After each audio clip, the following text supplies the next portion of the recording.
Olá, pessoal! Hoje a gente vai tratar do conteúdo sobre poder de mercado, tratando especificamente do monopólio. Ok? Então, vamos lá. O que é um monopólio? O monopólio, a palavra vem do grego mono, que é um, e pólen, muitos compradores, um produto único também, né? Então, esse produto não tem bons substitutos para ele, e é um mercado onde existem barreiras à entrada. E por que essas características vão permitir que esse monopólio tenha um poder de mercado, ou podem permitir que ele tenha um poder de mercado, como a gente vai ver. Até agora a gente viu o quê? Quando havia concorrência entre os produtores, isso fazia com que a produção aumentasse. O aumento da produção fazia baixar os preços. No caso dos monopólios, não existe essa possibilidade de entrarem mais produtores no mercado e gerar um aumento da produção, porque existem barreiras à entrada nesse mercado. Então, o que a gente tem aqui? Devido às barreiras à entrada, os monopolistas eles podem produzir menos do que seria produzido por um produtor no mercado competitivo e cobrar preços mais altos. Dessa maneira, então a gente tem que os bens eles custam mais quando não existe concorrência, ou quando não estamos no mercado monopolista. Ok? O que são barreiras à entrada? Ou quais são as barreiras à entrada que a gente pode observar aqui? Existem barreiras impostas pelo próprio setor público, como licenças de produção de algum produto, patentes, direitos autorais, barreiras impostas pelo próprio monopolista, como controle de fonte de insumo. Se o monopolista detém a fonte de insumo, ele obviamente será o único no mercado, né? Há também a possibilidade de impor um preço limite, limitando a margem de lucro. Então, se alguém tentar entrar no mercado, cria uma barreira. E também barreiras impostas pelo mercado, como no caso do monopólio natural, que a gente vai ver mais para o fim dessa aula. Ok? Então, vamos lá. O monopolista, ele é uma única empresa, certo? Então, ele vai representar todo o lado da oferta do mercado. E vai ter controle total sobre as quantidades que são ofertadas. Ele é o único ofertante, então ele não tem que se preocupar com concorrentes. Mas isso não significa que ele não precisa se preocupar na hora de pensar em qual preço ele vai estabelecer, né? Que ele possa estabelecer qualquer nível de preço. O preço e o nível de produção vão depender dos custos desse monopolista e da demanda de mercado. Então, vamos pensar, lembrando, né, como que é a demanda de mercado. A gente sabe que a demanda de mercado ela vai ser negativamente inclinada, ok? E a gente sabe que a receita média é calculada dividindo-se a receita pela quantidade. Então, se a receita é aqui, ó, preço vezes quantidade dividido pela própria quantidade, então a nossa receita média vai ser igual ao preço, então a demanda. E a receita marginal é a derivada da receita em relação à quantidade, né? Então é quanto de receita adicional a gente tem ao produzir aquela unidade adicional de produto. Vamos fazer um exemplo para ficar mais claro. Então vamos supor que o nosso preço é igual, nossa curva de demanda, né, dada por preço, igual a 6 menos Q. Então, preço igual a 6 menos a quantidade produzida.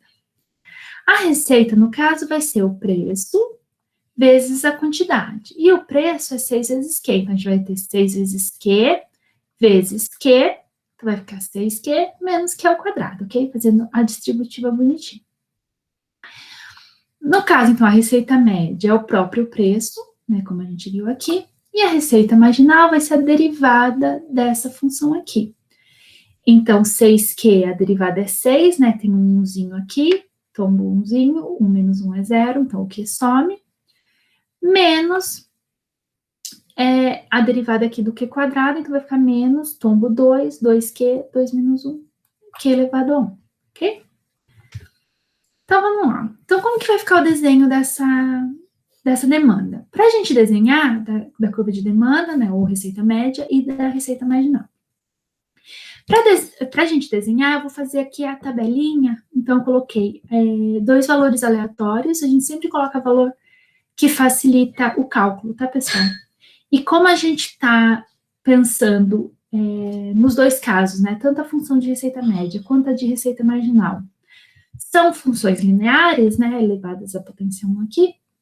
Então, a gente sabe que elas são retas.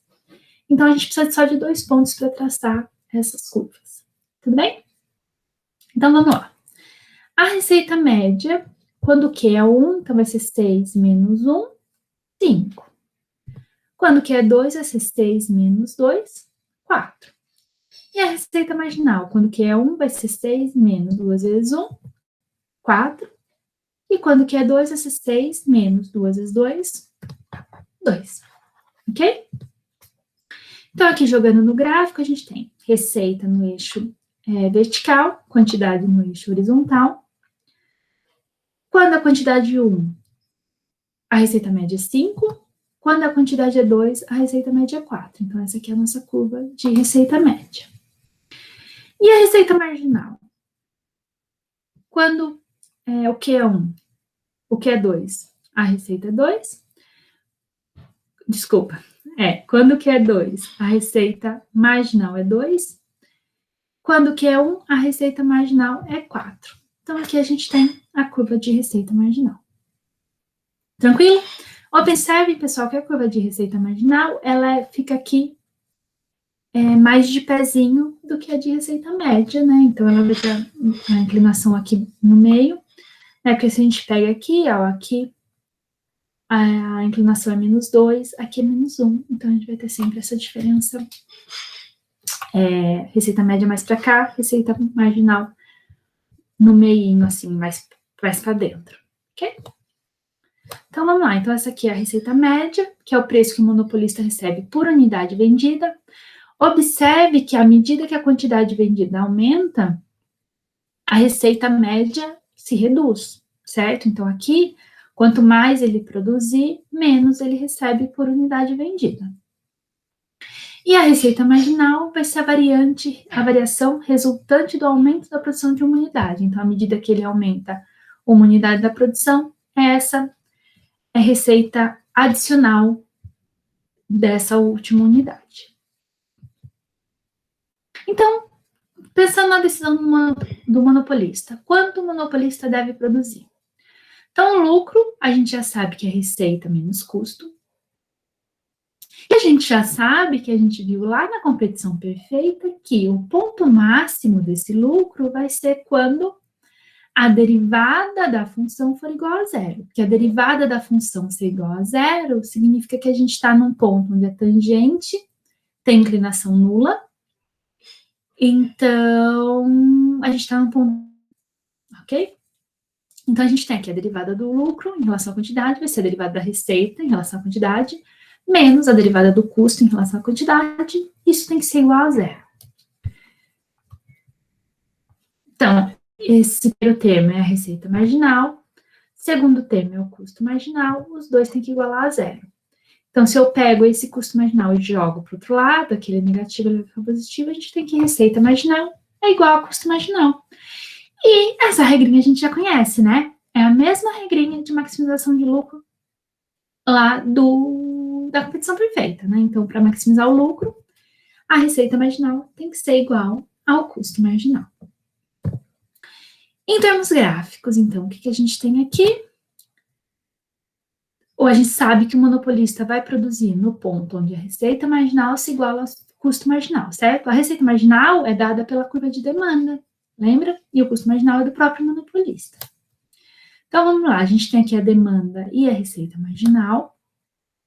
As curvas de custo do monopolista, ok? Então, em que ponto ele vai produzir? Ele produz nesse ponto aqui, verdinho, onde o seu custo marginal se iguala à sua receita marginal.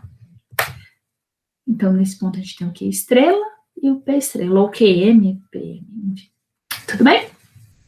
Então, vejam, a quantidade é dada no ponto onde as duas coisas se igualam, onde o custo marginal e a receita marginal se igualam, e o preço é dado jogando essa quantidade na função de preço, na função de demanda, E aí a gente chega no preço. Muito bem.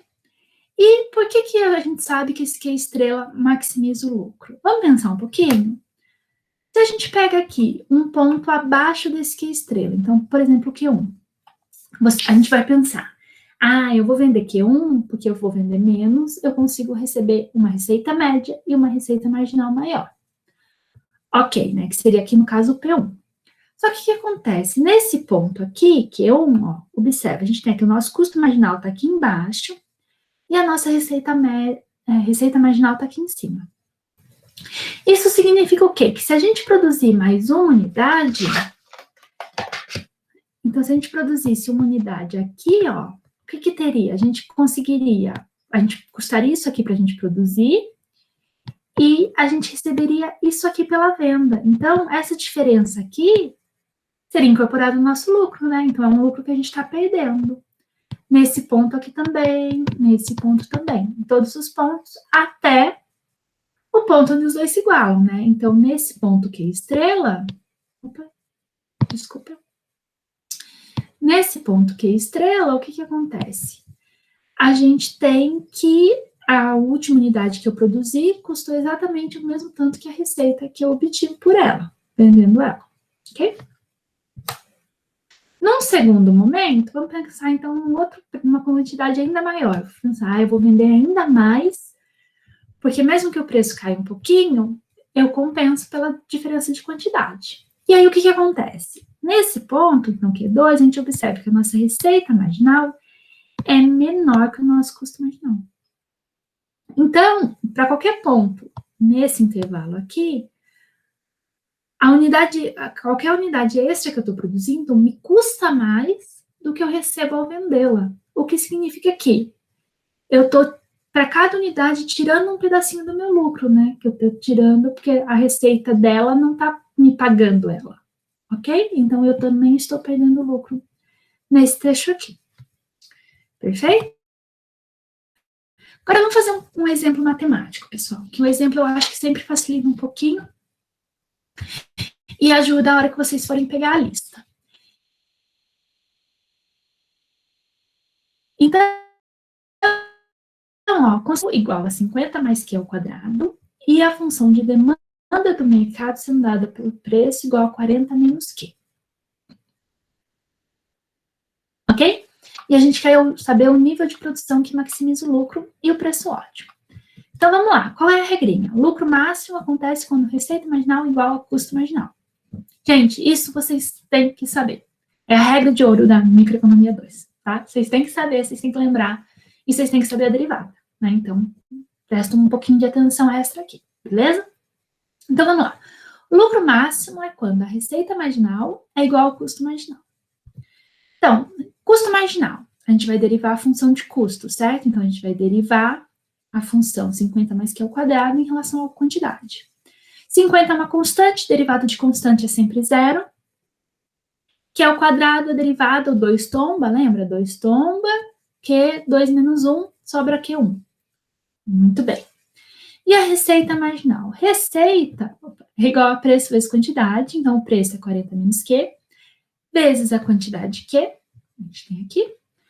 Distribuindo esse Qzinho, então a gente vai ter 40Q, 40Q menos Q ao quadrado, ok? Então, receita é 40Q menos Q ao quadrado. Derivando, então, essa receita, para a gente conseguir nossa receita marginal, a gente tem que 40 menos 2Q, ok? Então, vamos lá. Igualando as duas coisas que a gente acabou de calcular, receita marginal 40 menos 2Q é igual a 2Q, que é o custo marginal. Jogando esse 2Q para o outro lado, a gente tem 40 igual a 2Q mais 2Q, que é 40 igual a 4Q. Passo 4 dividindo, então a gente tem que o nosso nível de produção, que maximiza o lucro dessa firma, nesse mercado é de 10 unidades. Tranquilo? Muito bem, e agora o preço ótimo. Lembra lá no gráfico, pessoal, eu falei para vocês, o nível de produção ótimo é dado quando a curva no ponto onde a receita marginal se iguala ao custo marginal, e para achar o nível de preço, a gente pega essa quantidade ótima e joga na curva de demanda. Então, vamos lá. Para achar o preço, então, a gente substitui essa quantidade na curva de demanda. Então, o preço é igual a 40 menos Q, a gente sabe que o Q é 10, então o preço vai ser 40 menos 10, o preço é igual a 30 reais. Perfeito? Super simples, né, pessoal? Muito bem. Em termos gráficos, a gente tem aqui, só lembrando aquelas curvas, essas curvas a gente viu na aula de mercado competitivo. A gente tem o seguinte, ó, então, o custo, a receita. O ponto onde as tangentes se igualam é o ponto máximo aqui. Então, é o ponto máximo da nossa curva de lucro, que como eu estava falando para vocês, ó, pessoal, aqui, nesse ponto aqui, a gente tem uma curva, a tangente aqui é horizontal, então a inclinação é nula, né? Então, a tangente vai ser igual a zero.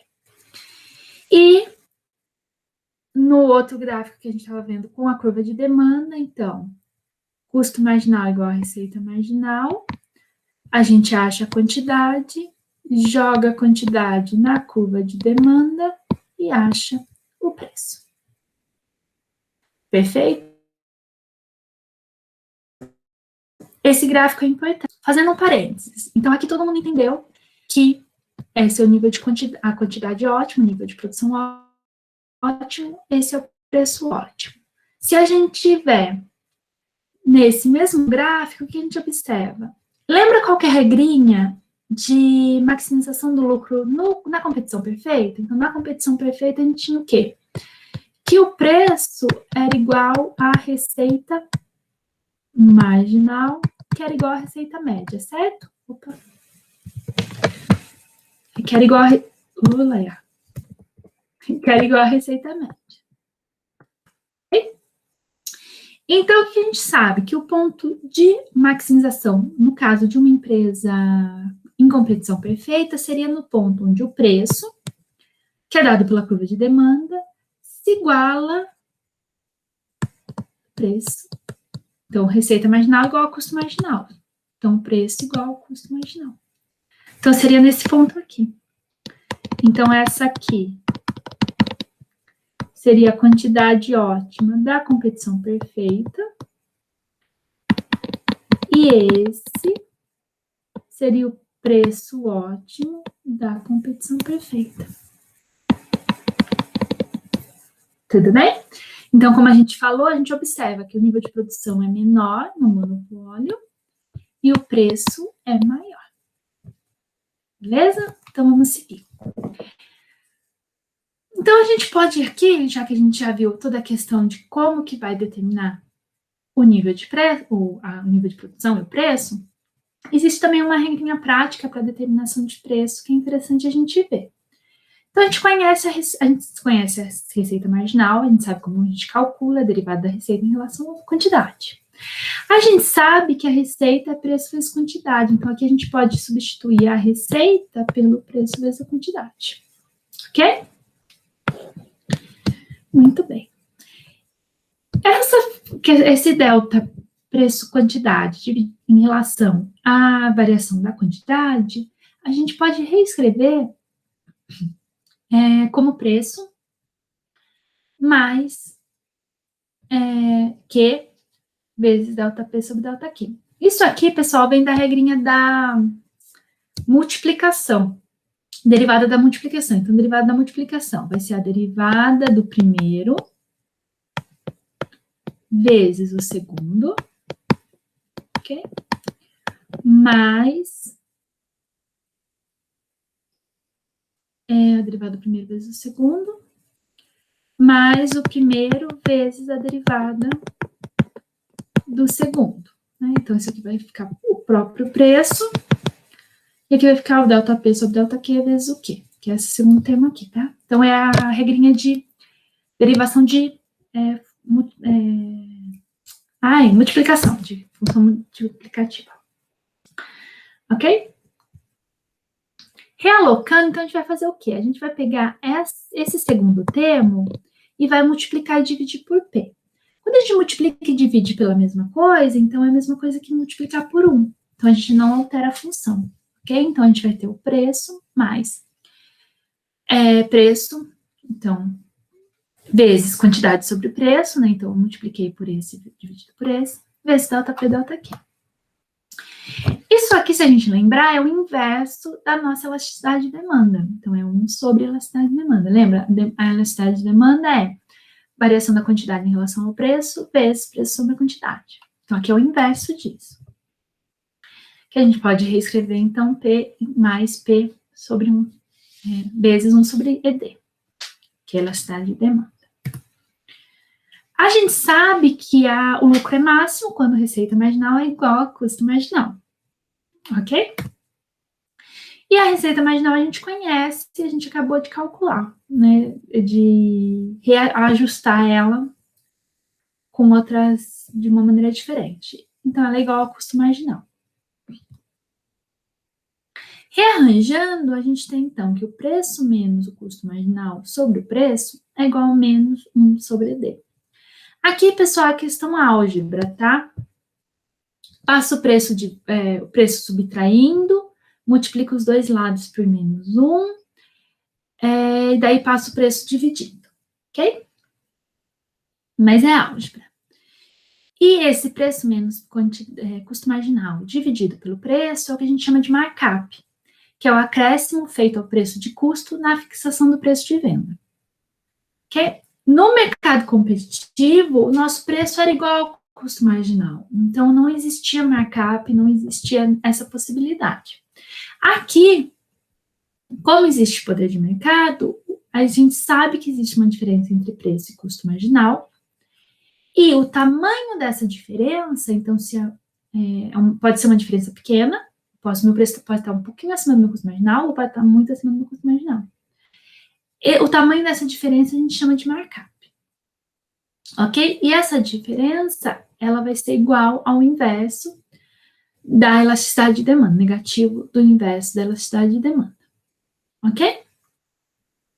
Lembrando, pessoal, que a elasticidade de demanda é negativa, né? Então, esse menos aqui é para a gente ter um valor positivo.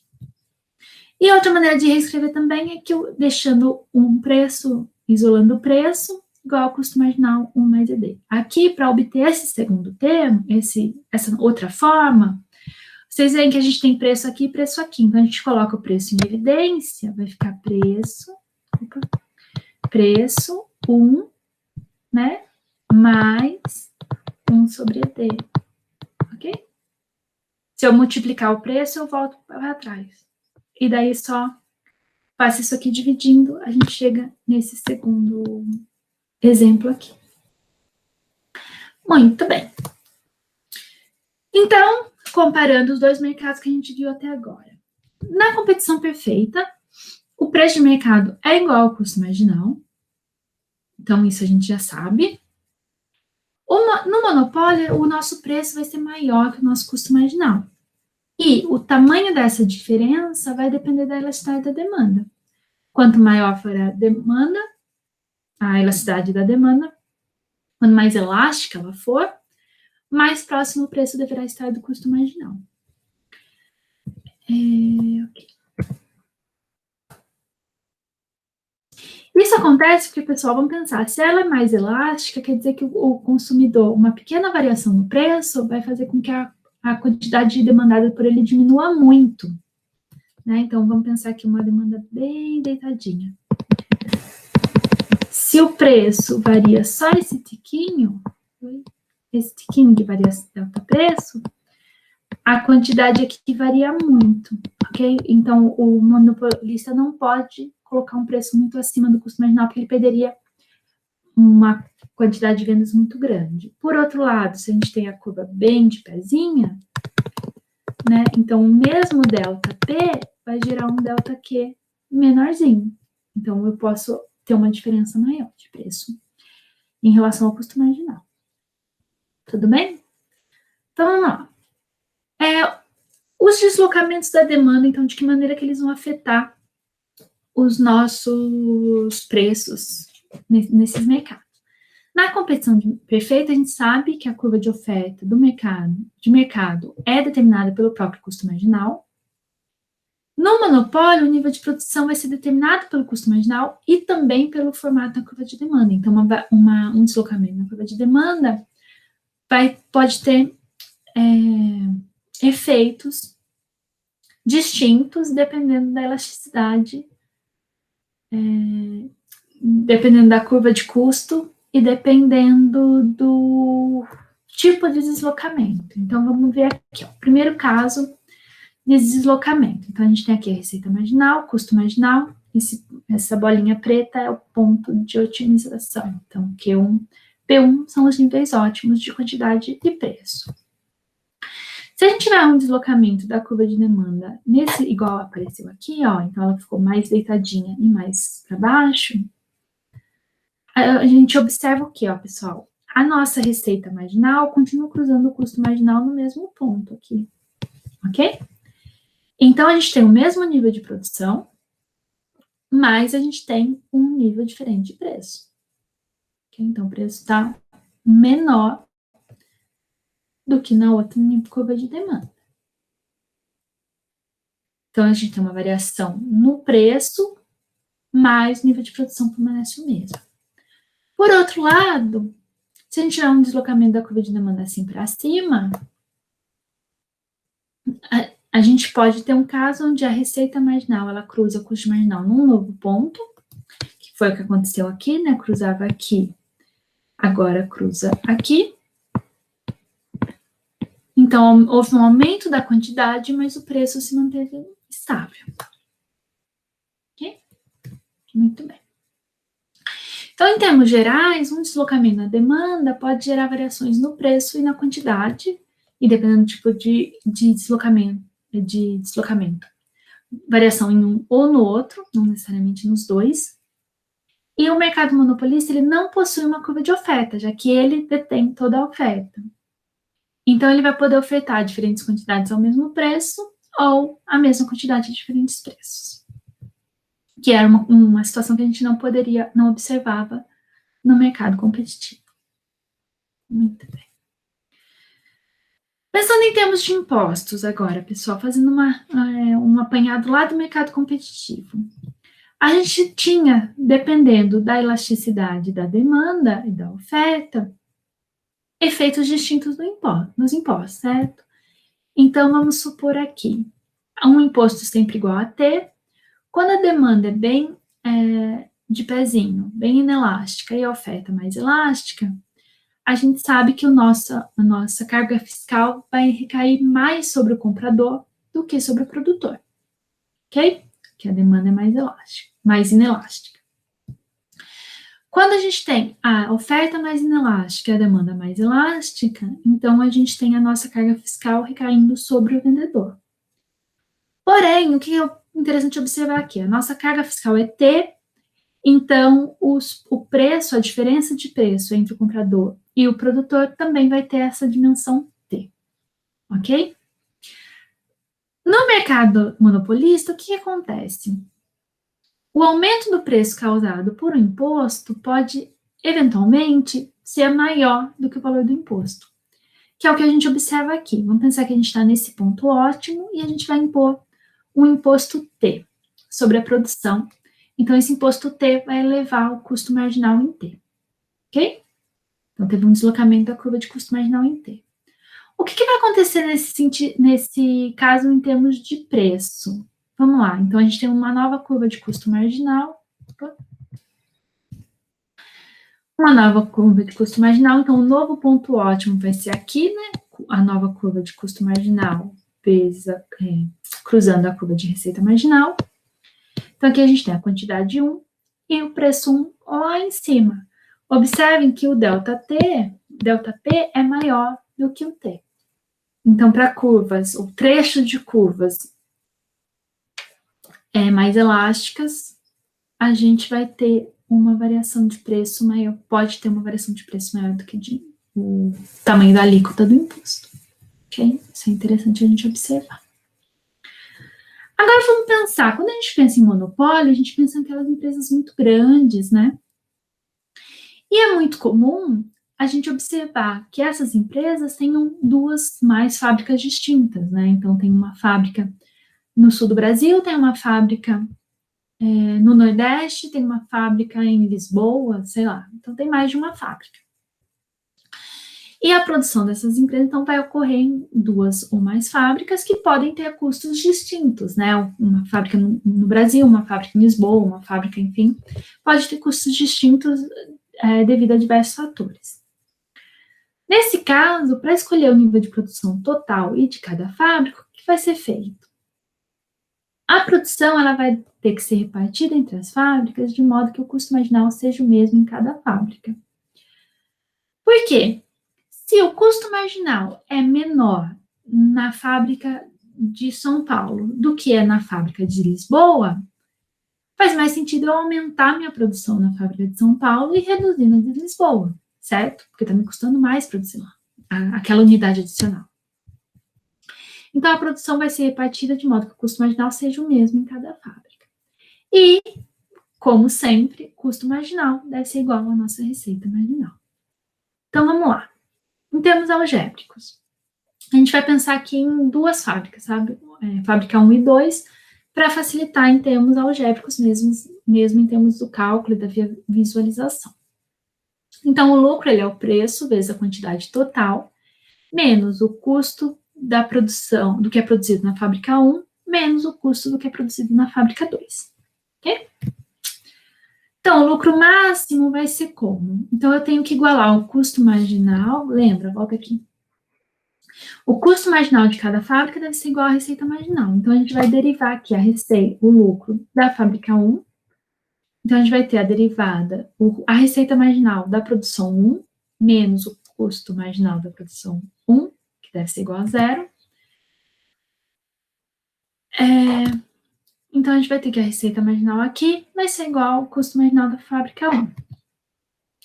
A gente pode fazer o mesmo cálculo para a fábrica 2 e obter que a receita marginal, então, vai ser igual ao custo marginal da fábrica 2.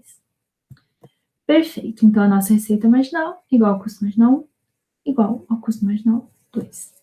Ok?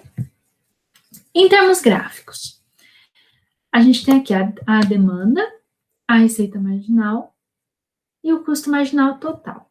O nosso ponto ótimo vai ser o ponto de produção total ótima, né? Que o custo marginal se iguala à receita marginal total. Rebatendo na curva de demanda, a gente obtém o preço, ok? E o nível de produção de cada fábrica, então, vai ser nesse ponto aqui, para o mesmo custo marginal para cada um, ok? Então, na curva de custo marginal, nesse nível aqui de custo marginal, a gente tem o nível de produção 1 e aqui o nível de produção 2. Muito bem. Agora, tratando de poder de monopólio. Então, vamos lá. Na competição perfeita, a gente sabe que o preço é receita marginal igual ao custo marginal, né? Isso vocês já cansaram de ouvir. E quando a gente está no monopólio, quando existe um poder de monopólio, a gente tem um preço maior que o custo marginal. Ok? Esse poder de monopólio é importante a gente ressaltar, pessoal, não implica necessariamente a obtenção de lucros altos. Como a gente viu lá atrás, a diferença entre o preço e o custo marginal pode ser pequena, se a gente tiver um mercado com uma elasticidade de demanda alta, por exemplo. Ok? E o lucro vai depender, então, dessa relação entre o custo médio e o preço. Para a gente pensar em termos de poder de monopólio, a gente usa o índice de Lerner, que a gente chama aqui de L, que é dado pelaquele markup que a gente calculou, lembra? O preço menos o custo marginal sobre o preço. Então, quanto maior for esse valor do L, maior vai ser o poder de monopólio.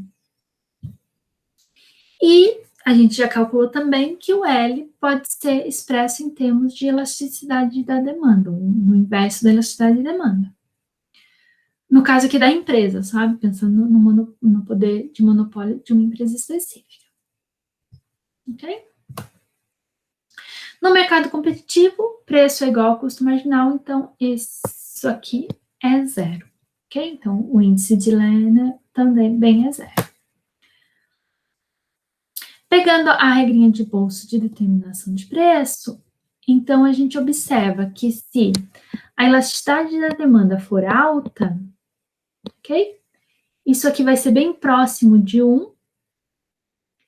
Então, o preço vai ser próximo do custo marginal, o markup vai ser pequeno.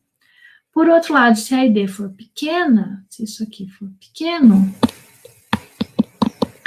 então isso aqui vai ser grande e a nossa diferença de preço e custo marginal vai ser grande, o nosso markup vai ser grande, ok?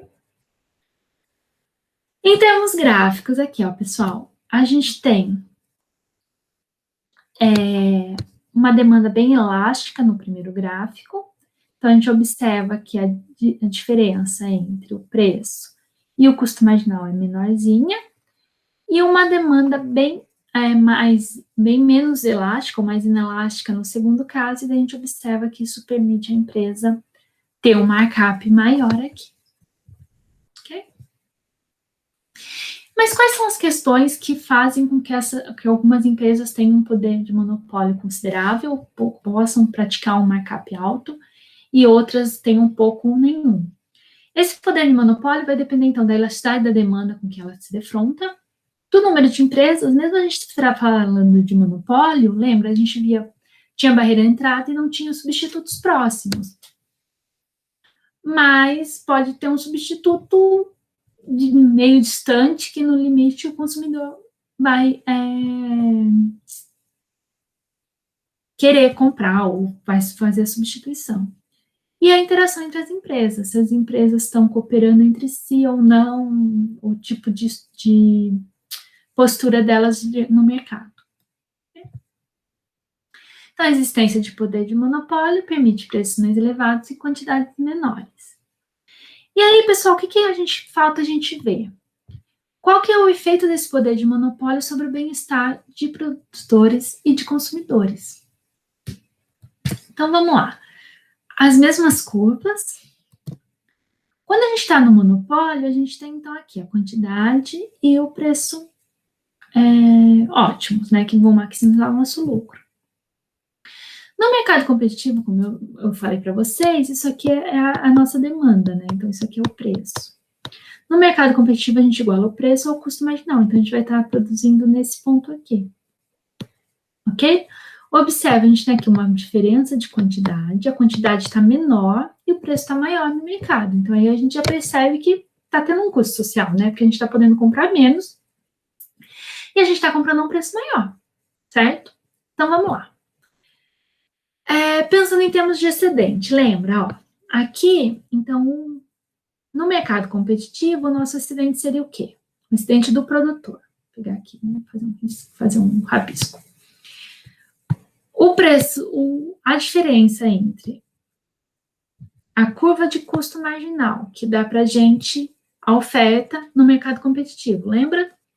E o preço que o produtor realmente recebe dá o excedente do produtor. Então, tudo isso aqui vai ser o excedente do produtor competitivo, ok? E esse pedaço aqui, entre a demanda e o preço, então, quanto eu estou disposta a pagar, é dado pela curva de demanda. Quando eu efetivamente pago, é dado pelo preço. Então, esse triangulão aqui é o nosso excedente do consumidor da competição perfeita, tudo bem? Então, vejam, ó, esse excedente, esses dois triangulões aqui são os nossos excedentes no mercado competitivo, ok? No monopolista, eu estou com o preço aqui e nessa quantidade aqui, ok? Então, o meu consumidor, ele ficou só a diferença entre o que ele está pagando e o que ele está disposto a pagar. Esse triangulinho pequeno ficou o excedente do consumidor, certo? Ele perdeu esse triângulo aqui. Esse triângulo A, o consumidor perdeu, certo? E o produtor? Lembra, o produtor, ele tinha todo esse triângulo daqui para baixo, certo? O produtor, ele pegava, então, o nível, ele ganha esse nível A, só que ele não está mais produzindo até aqui, ele produz só até aqui, então ele vai perder esse triângulo C. Tudo bem? E esse B aqui, que era do consumidor, como a produção não chega mais até esse nível, ele é perdido, ok? Então, devido ao preço mais alto, o consumidor perdeu o A e perdeu o B. O A ele é transferido, então não é uma perda de bem-estar no mercado como um todo, é uma transferência de bem-estar entre os agentes do mercado. E o produtor perde o C. Então, nosso peso morto, no caso, vai ser esse B menos esse C aqui. Ok? Que é uma parte de excedente que não é, que é eliminada, né? No mercado monopolista, dada essa redução da quantidade e aumento no preço. Então, esse é o nosso custo social do poder de monopólio. Como a gente observa que, nesse caso, o produtor ele perde um pedacinho de excedente, mas aqui ó, ele está ganhando um excedente muito maior do que ele perde, então é vantajoso ter um poder de monopólio, certo?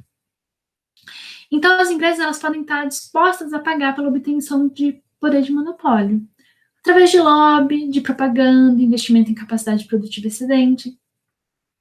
Desde que esse custo seja inferior ao que ele está ganhando com o excedente, ainda vai ser produtivo, ainda vai ser interessante para ele ter esse poder de monopólio.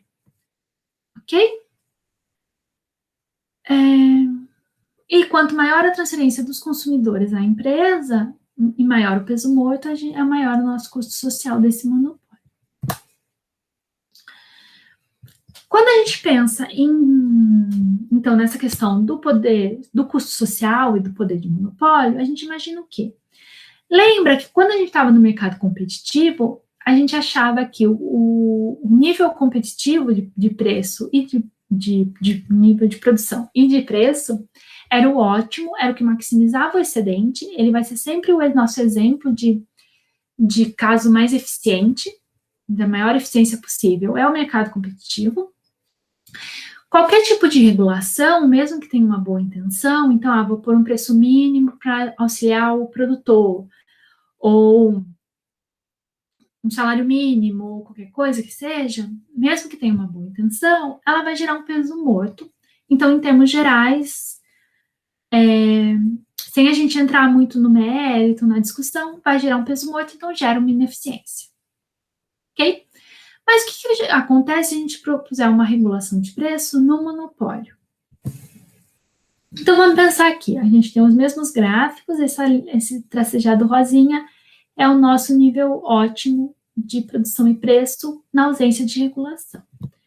Se a gente impõe, por exemplo, um preço máximo P1, abaixo desse nível de ótimo de regulação, então a gente vai ter uma alteração das nossas curvas de custo, de receita marginal e médio, né? Porque agora eu não vou poder chegar no preço que eu gostaria, então eu vou trabalhar nesse novo preço P1, que é o máximo que eu vou conseguir chegar.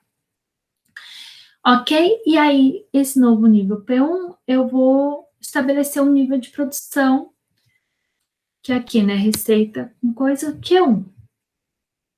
Ok? Se a gente tem, por exemplo, uma redução do preço, então a gente tem, nesse caso, aqui, né, esse caso, esse tantinho aqui de excedente volta para o consumidor. Se a gente propõe um preço 2, que é igual ao preço competitivo, então a gente tem um nível máximo de produção e um nível máximo e um nível de preço competitivo, um preço mais baixo. E, nesse caso, eficiência máxima, a gente não tem nenhum tipo de peso morto. Se a gente colocar, por outro lado, um preço 3 inferior a esse preço de competição, então a gente observa aqui a demanda dada pela curva de receita marginal é maior do que ao custo aqui, então do que a oferta. Então surge uma escassez nesse mercado. Okay? E se a gente colocar, então não é um mercado em equilíbrio. Se a gente colocar um preço ainda mais baixo, então próximo aqui do custo médio, a gente tem a empresa incorrendo em prejuízo, então ela não terá interesse em permanecer nesse mercado com uma regulação de preço tão baixo. Ok? Então, não é quanto mais eu baixar o preço, melhor, né? Muito bem. Pensando agora no monopólio natural. O monopólio natural, ele é um exemplo de barreira de entrada, ele existe quando uma única empresa é capaz de produzir a quantidade total ofertada pela indústria a um custo inferior ao que seria obtido por várias empresas. Normalmente, um monopólio natural vai existir em áreas que exijam um custo de implantação muito, muito, muito alto. Então, se a gente pensa fornecimento de energia, construção de hidrelétrica, de toda a rede de transmissão, etc., não faz sentido a gente ter pequenas empresas. Então, vai ocorrer devido à presença de grandes economias de escala. Pensando aqui no termos da curva de regulação do preço, então, se a gente fixar um preço máximo no PR, a gente tem o maior nível possível de produção, o nível onde o lucro é zero, seria o nível competitivo, ok? Na ausência de regulação, o monopolista vai produzir onde o seu custo marginal é igual à receita marginal. E se a gente tentar um preço mais baixo, por exemplo, aí nesse caso a gente tem aqui o nosso preço, ó, tá vendo? Ele está abaixo da curva de custo médio. Então a empresa tem prejuízo, abandona a indústria. Quando a gente pensa na prática, na regulação, essas curvas de custo e demanda de empresa, elas são muito difíceis de estimar, não é um trabalho trivial. E elas podem mudar muito de acordo com as condições de mercado. Então, né, elas variam muito rápido para a gente ter uma facilidade em entender essas curvas, estabelecer, definir política, definir prática de preço, né? Quando até tramitar tudo, decidir tudo, a curva já é outra. Então, a gente pode tem essa dificuldade. Um segundo exemplo, pessoal, para a gente ir encerrando. Então, vamos pensar, as curvas de custo médio e de receita marginal de um monopolista são dadas aqui. Então, o custo médio é Q mais 10 mais 50 sobre Q, e a receita marginal é 70 menos 8Q.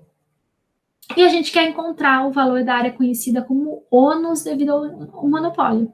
A gente quer encontrar o peso morto, ok? Essa é uma questão da ANPEC de 2006. Então, vamos lá. Aqui a gente tem as curvas, ok? A gente sabe que o lucro máximo do monopólio é onde a receita marginal se iguala ao custo marginal. Então, vamos lá. Esse é o ponto QM e PM, preço e custo e quantidade do monopolista. A gente sabe que o lucro máximo do mercado competitivo é quando o preço se iguala ao custo marginal. Então, vai estar nesse ponto aqui. Ok? E, então, a gente sabe que o nosso peso morto, ou o nosso ônus devido ao monopólio, é esse triangulinho aqui que a gente pede quando a gente sai do mercado competitivo, do nível competitivo de produção e preço, e vai para o monopolista. Ok? Então, para achar esse triangulinho, a gente precisa conhecer o quê? Quantidade do monopólio e preço do monopólio. Quando a quantidade de monopólio, qual é o custo marginal? Né, que essa é a curva de custo marginal aqui. E a quantidade competitiva, certo? Então, vamos lá. Aqui, pessoal, eu desenho o gráfico, eu acho sempre mais fácil para a gente saber o que a gente quer calcular, tá? Ou que dados a gente precisa, senão é fácil se perder, pelo menos eu acho fácil se perder. Então, eu recomendo vocês a rabiscarem o gráfico, ok? Então, vamos lá. Então, nosso peso morto vai ser igual meio, né, que é área do triângulo, base vezes a altura dividido por 2, certo? Então, aqui a nossa base vai ser o QC menos o QM. Então, aqui é a base. A nossa altura vai ser o PM menos essa receita marginal estrela aqui. Então, essa aqui é a altura. Dividido por 2, por isso que eu multipliquei por meio. Ok? Muito bem. Então, vamos lá. Que a gente tem aquele grafiquinho, eu coloquei aqui para a gente visualizar, e a fórmula que a gente quer calcular. Então, a gente precisa achar todos esses Qzinhos aqui. Muito bem. Então, lucro máximo, receita marginal igual ao custo marginal, ok? Muito bem. O custo médio é Q mais 10 mais 50Q. A partir disso, lembra? Custo médio é o custo total dividido por Q. Então, se eu multiplicar o custo médio por Q, a gente volta para o custo total. Foi isso que a gente fez aqui. Ok? E derivando o custo total, a gente tem o custo marginal. Então, 2Q mais 10, 50 é uma constante, derivada de constante é sempre igual a zero. E a nossa receita marginal já foi dada, né? 70 menos 8Q. Igualando os dois, a gente vai ter que o Q monopolista é igual a 6. Conhecendo o Q monopolista, a gente substitui ele na curva de demanda. A nossa receita, retomando da receita marginal, é 70Q menos 4Q quadrado. Então, a receita média, que é igual ao preço, vai ser igual a 70 menos 4Q. Substituindo 6, a gente tem que o nosso preço monopolista é 46. Ok? Então, a gente já achou quantidade monopolista e preço monopolista. Faltam duas variáveis. Então, vamos lá. Já pus aqui, a quantidade monopolista é 6. Aqui, a quantidade monopolista é 6. E o preço é 46. Então, vamos lá.